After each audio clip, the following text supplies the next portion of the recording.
Hello everyone, welcome to ChemBio classes. This is our lecture number 4. ठीक है, तो हमने जो लास्ट लेक्चर्स में क्या किया है, floral diagrams and floral formula, Brassicaceae family and Papilionaceae family के बारे में हमने डिस्कस कर चुके हैं। तो आज हमारी बारी है सोलेनेसी फैमिली की। सोलेनेसी फैमिली के अंदर कौन कौन से एग्जांपल्स हैं, कौन कौन से स्पीशीज़ हैं। सोलेनेसी के अंदर आपके पास पोटैटो होगा, अश्वगंधा होगा, ब्रिंजल होगी, चिल्ली होगी, शिमला मिर्च, ऐसे कुछ एग्जांपल्स हैं। ठीक है, तो अब हम इसके डिस्टिंग्विशिंग फीचर्स देखते हैं कि क्या हैं। डिस्टिंग्विशिंग फीचर्स वो फीचर्स होंगे जिसके थ्रू हमें ये पता लग जाएगा कि इसके और दूसरी वाली फैमिलीज़ के बीच में क्या डिफरेंसेस हैं। ठीक है, नंबर 1 हम बात करते हैं प्लांट की। तो यहाँ पर प्लांट कैसा है, यहाँ पर प्लांट मोस्टली हर्बेशियस होते हैं या फिर श्रब्स होते हैं या फिर रेयरली वुडी भी आ जाते हैं, रेयरली ट्रीज आ जाते हैं जो कि वुडी होते हैं।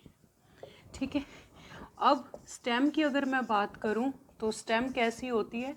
स्टेम मोस्टली, अब जब मोस्टली हर्बेशियस होंगे तो यहाँ पर स्टेम भी क्या होगी, herbaceous, mostly herbaceous, that means green होगी। ठीक है, और समटाइम्स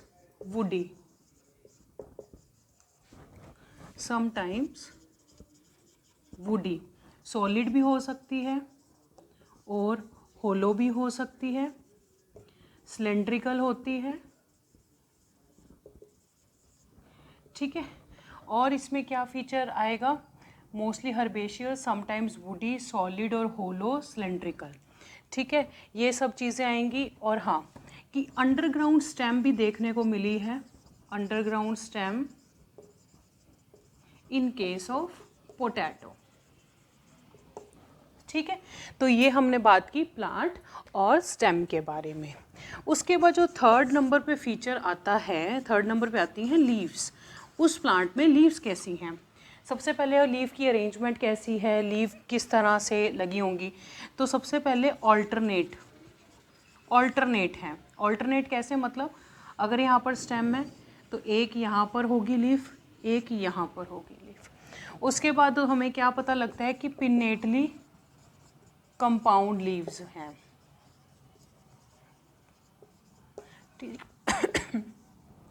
तो पिनेटली कंपाउंड लीव्स का क्या मतलब है कि ये जो हमारे पास स्टेम है, ऑल्टरनेट का मीनिंग तो ये होता है। ठीक है, एक्चुअल में जो लीफ होती है कुछ ऐसे होती है लीफ। ठीक है, तो अगर मैं इसको डॉटेड ऐसे ड्रॉ करूं तो पिनेटेड लीव्स क्या है, इन्हीं की ही कटिंग्स होती हैं। ठीक है, तो ऐसे पिनेटली कंपाउंड लीव्स बन जाती हैं। कुछ केसेस में ऐसा भी आपको देखने को मिलेगा। ठीक है, और क्या होंगी, एक्स स्टिप्यूलेट होंगी। एक्स स्टिप्यूलेट मतलब मैंने आपको पहले भी लेक्चर्स में बताया कि अगर ऐसे लीफ है तो लीफ के यहाँ पर कुछ लीफ लाइक स्ट्रक्चर होता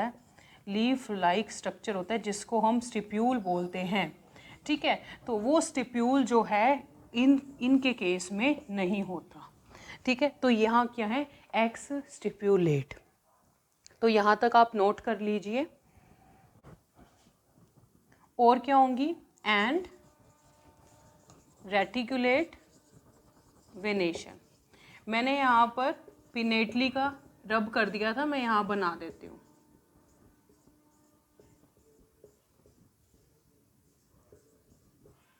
ठीक है, ये पिनेट की थी डेफिनेशन। रेटिकुलेट वेनेशन क्या होता है, अगर ऐसे लीफ है और ये हमारे पास वेन्स हैं तो कुछ वेनलेट्स की जो अरेंजमेंट होगी कुछ इस हिसाब से इररेगुलर अरेंजमेंट होगी।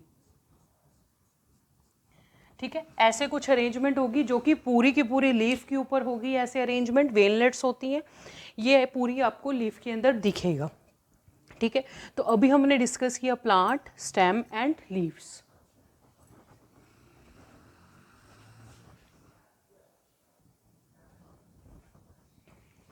अब हम बात करते हैं इनफ्लोरेसेंस, सेपल्स, पेटल्स एक्सेट्रा। तो नंबर 4 पे हम बात करते हैं इनफ्लोरेसेंस की।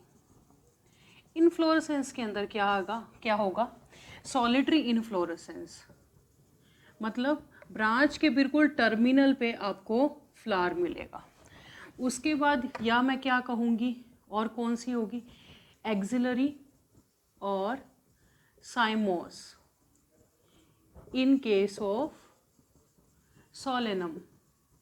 ठीक है, सोलेनम जीनस के अंदर जितनी भी स्पीशीज़ होंगे उनके केस के अंदर एक्सिलरी साइमोस है, मतलब जहाँ पर लीफ होगी लीफ के एक्सियल पोजीशन पर यहाँ पर फ्लावर होगा।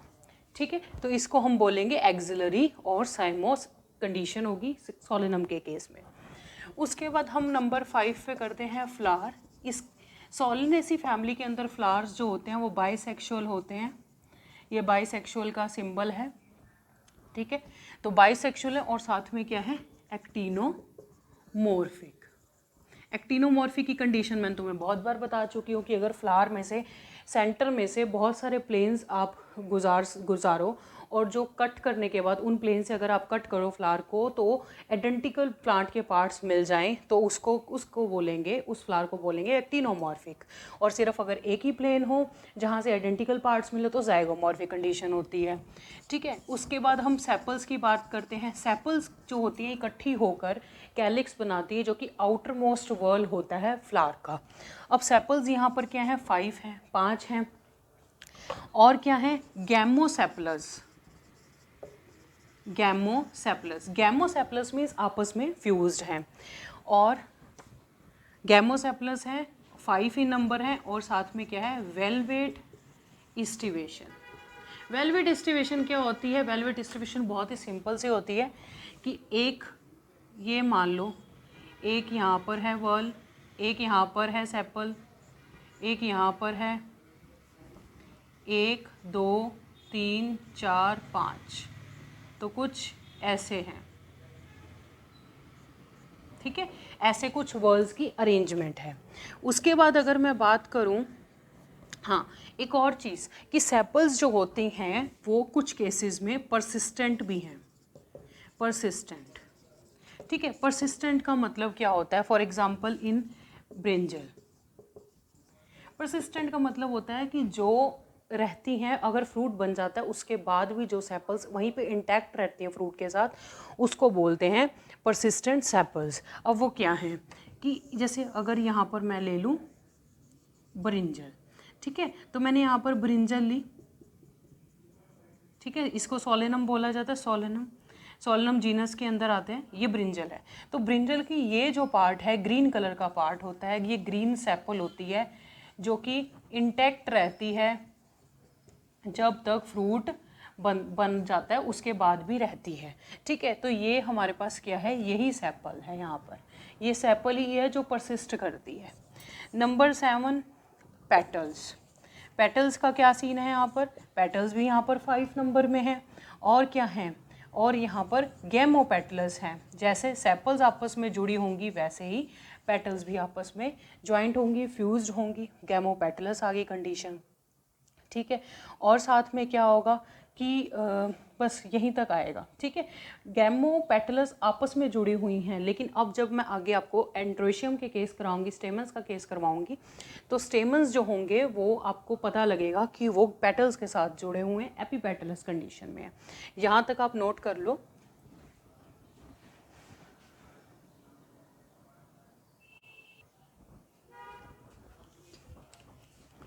यस, तो अब हमारे पास बारी आती है स्टेमन्स की।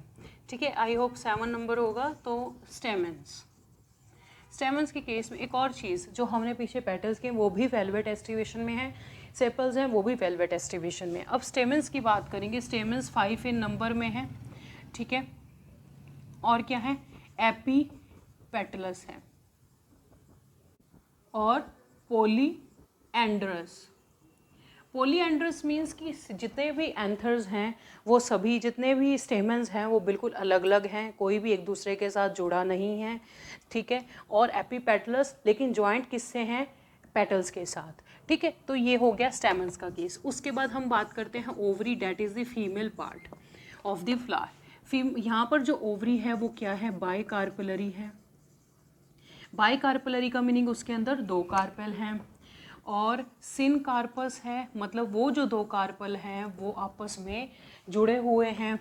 उसके बाद बाइलोक्यूलर है, दो लोक्यूल हैं, ठीक है। और साथ में क्या है, सुपीरियर ओवरी है, superior ovary. Superior ovary means कि जो ओवरी है उसकी पोजीशन ऊपर है थोड़ी, और जितने भी फ्लोरल पार्ट्स हैं उसकी पोजीशन उससे नीचे, नीचे से राइज हो रहे हैं उससे, ठीक है। तो सुपीरियर ओवरी आ गई यहाँ पर। और अगर मैं फ्रूट की बात करूँ तो यहाँ पर बेरी और कैप्सूल फ्रूट है, ठीक है। बेरी और कैप्सूल फ्रूट है। और साथ में यहाँ पे आपका ख़त्म होता है सीड्स जो हैं वो क्या हैं, मैनी हैं, काफ़ी सारे नंबर में होंगे। और यहाँ पर एक और चीज़ आती है, एक्साइल प्लासेंटेशन है, एक्साइल प्लासेंटेशन, ठीक है। एक्साइल के अंदर क्या होता है कि जैसे अगर मैं ये बात करूँ, ठीक है, तो यहाँ पर अगर यहाँ कुछ ऐसे है, ये ऐसे पार्ट्स होते हैं, यहाँ पर कुछ ऐसे अगर आप कट करोगे, ये अगर ब्रिंजल है, ठीक है, ब्रिंजल को अगर यहाँ से आप उसका टीएस लोगे, ट्रांसवर्स सेक्शन लोगे, ट्रांसवर्स अगर आप सेक्शन लेते हो तो आपको सीड्स की अरेंजमेंट कुछ ऐसे नज़र आएगी, जो कि एक्साइल प्लासेंटेशन होती है। लेकिन यहाँ पर क्या है, बाइलोक्यूलर है, तो यहाँ पर क्या 3 लोक्यूलर शो किया हुआ है। तो एक्साइल प्लासेंटेशन इसके केस में, सोलेनम के केस में आपको 2 चैम्बर्स वाली दिखेगी, ठीक है। और यहाँ पर सीड्स हैं, मैनी है और एंडोस्पर्मिक है, ठीक है। तो आई होप आपको यहाँ तक डिस्क्रिप्टिव फीचर्स आपको लर्न हो चुके होंगे, जो कि हमने यहाँ पर डिस्कस किया। आप इसको नोट डाउन कर लीजिए, इसके बाद हम फ्लोरल फॉर्मूला और फ्लोरल डायग्राम के बारे में बात करते हैं। तो सबसे पहले हमें ये पता था कि ये क्या है, एक्टिनोमॉर्फिक है। एक्टिनोमॉर्फिक आपको एक्सप्लेन कर देंगे जब फ्लोरल डायग्राम बनेगा। उसके बाद बाइसेक्सुअल फ्लावर है, मतलब एंड्रोशियम और गाइनोशियम पार्ट दोनों यहाँ पर हैं प्रेजेंट। उसके बाद जो कैलिक्स है वो 5 इन नंबर में है और फ्यूज्ड है आपस में, गैमोसेपलस है। और कोरोला जो है वो भी 5 इन नंबर में है और वो भी आपस में फ्यूज्ड था, गैमोपेटलस था। एंड्रोशियम जो था वो कितने थे, वो 5 थे, लेकिन आपस में फ्यूज नहीं थे, इसलिए हमने ब्रैकेट में नहीं लिखा। लेकिन कोरोला पेटल्स के साथ जॉइंट था, तो मैंने ऊपर ये बना दिया। उसके बाद गाइनोशियम की अगर मैं बात करूँ तो सुपीरियर ओवरी थी और 2 थी, और वो मैंने बोला था सिनकार्पस है, ठीक है। तो आपको यहाँ तक आई थिंक क्लियर हो चुका होगा। अब इसके बाद अगर मैं बनाती हूँ तो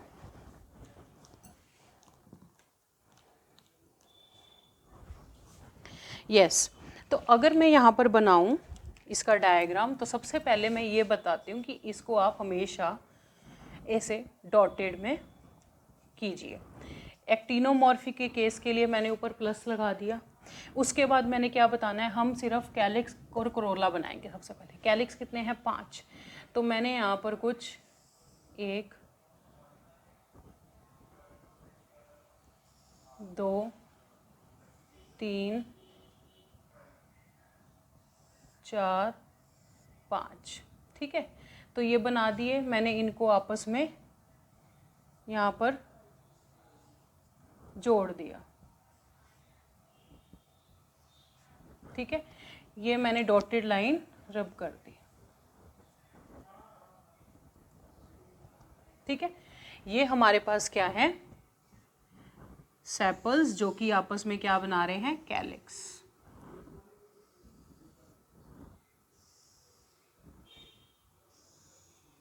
ठीक है। ये हमारे पास कैलिक्स है। आप इसको शेडेड कर दीजिए चाहे,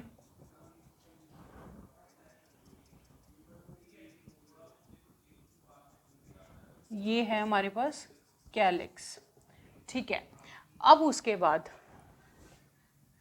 ये हमारे पास कैलिक्स है, जो कि हम किससे मिलकर बना होता है, सेपल से मिलकर बना होता है, और 5 है। उसके बाद बारी आती है किसकी, पेटल्स की बारी आती है, ठीक है। तो उसके बाद जो पेटल्स हैं वो कितने हैं, 5 ही नंबर में हैं। तो उसकी कुछ अरेंजमेंट ऐसे है, 1 2 1 and 2, 3rd 4th and 5th। तो आपको कुछ ये भी आपस में जुड़े हुए थे, गैमो पेटलस था ये, ठीक है। तो मैं ये क्या कहूँगी, ये है हमारे पास कोरोला जो कि 5 इन नंबर में है। तो यहाँ पर भी मैं कुछ ऐसे ये शो कर रही हूँ कि ये यहाँ पर अलग अलग हैं पेटल्स, ठीक है। तो यहाँ पर मैं इसको शेड कर रही हूँ, तो आप भी शेड करके डिफरेंट डिफरेंट कलर से बनाएंगे, ठीक है, ताकि आपकी टीचर को इजी हो सके समझने में। स्केच पेन्स मत यूज़ कीजिएगा कॉपी में, कलर्ड पेन्स और कलर पेंसिल यूज़ कीजिएगा। कोरोला है जो कि आपस में फ्यूज्ड है। उसके बाद मैंने बात की थी एंड्रोशियम के बारे में। एंड्रोशियम कैसा है, 5 इन नंबर में है, लेकिन आपस में ज्वाइंट नहीं है। गैमो आपस में ज्वाइंट नहीं है, पॉलीएंड्रस कंडीशन है। तो यहाँ पर और साथ में कैलिक्स के साथ अटैच्ड है, कोरोला के साथ अटैच्ड है। तो यहाँ पर ये लग गए एंथर्स,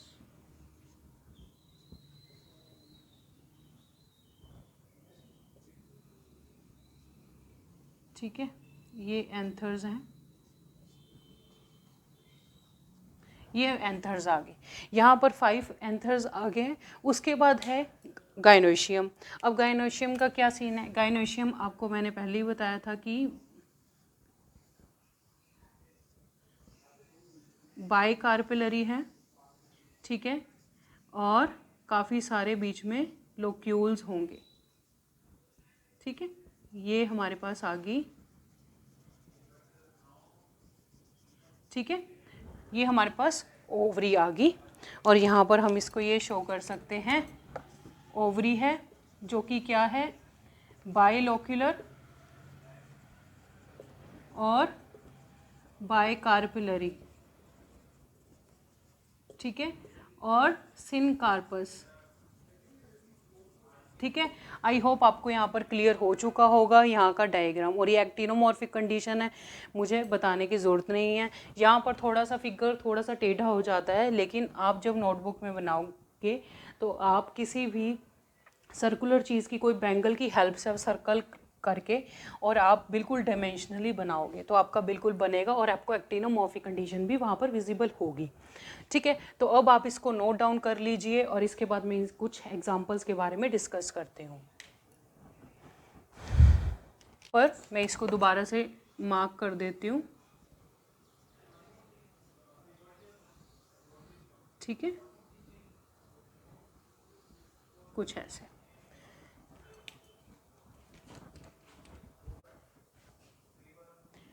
यहाँ कुछ एग्जाम्पल्स मैंने लिखे हैं जो कि सोलेनेसी फैमिली के हैं। इनमें से जो मेन एग्जाम्पल्स है वो तो आपको 100% आने ही चाहिए, ठीक है। तो सबसे पहले सोलेनम ट्यूबरोसम पोटैटो, ये पता होना चाहिए साइंटिफिक नेम भी और इसके बारे में कि कौन सी फैमिली के अंदर है और क्या फीचर्स हैं। उसके बाद अगर मैं बात करती हूँ ब्रिंजल की, ब्रिंजल बैंगन। उसके बाद Withania somnifera, that is ashwagandha जो कि एक मेडिसिनल प्लांट है, ठीक है। और उसके बाद कैप्सिकम फ्रूटिसेंस, शिमला मिर्च जो आप यूज़ करते हो ग्रीन। उसके बाद कैप्सिकम एनम जो आप चिली यूज़ करते हो। उसके बाद लाइकोपर्सिकम एस्कुलेंटम टमाटो, दतूरा एल्बा दतूरा, ठीक है। निकोटियाना टोबैकम तंबाकू, ये जो हैं। बाकी ये पेटूनिया हैं, ठीक है। और उसके बाद ब्लैक नाइट शेड है, ऐसे और भी हैं, ठीक है। येस्टरडे टुडे टुमारो एक है, ठीक है। ऐसे बहुत सारे हैं जो कि एग्जांपल्स और भी हैं, लेकिन जो मेन एग्जांपल्स हैं जो कि आप daily day to day life में देखते हो, उसको खाते हो पीते हो, ठीक है। आपने टोमेटो का यूज़ करते हो, पोटैटो का यूज़ करते हो, शिमला मिर्च का यूज़ करते हो, चिली का यूज़ करते हो, तो इन सब चीज़ों का, अश्वगंधा बहुत जगह होता है, तो इन चीज़ों के बारे में तुम्हें पता होना चाहिए ये किस फैमिली से बिलोंग करते हैं, इनका प्लांट कैसे फीचर्स वाला होता है, ठीक है। तो आई होप आपको ये वाला लेक्चर बहुत अच्छा लगा होगा, ठीक है। और जो भी आपके रिव्यूज़ हों उसको ज़रूर नीचे कमेंट बॉक्स में ज़रूर लिखें, कमेंट सेक्शन में। अगर आपको कोई रिव्यूज़ देने, अगर आपको कोई ऐसा लेक्चर चाहिए जिसके बारे में आपको समझना है तो वो भी आप बता सकते हो। और लाइक, शेयर और सब्सक्राइब करना मत भूलना। और वहाँ पर बेल आइकन होगा, बेल आइकन को अगर आप प्रेस कर देते हो तो भी आपको जितनी भी वीडियोज़ आएंगी तो आपको विजिबल होती जाएंगी 1 by 1। Thank you, have a nice day.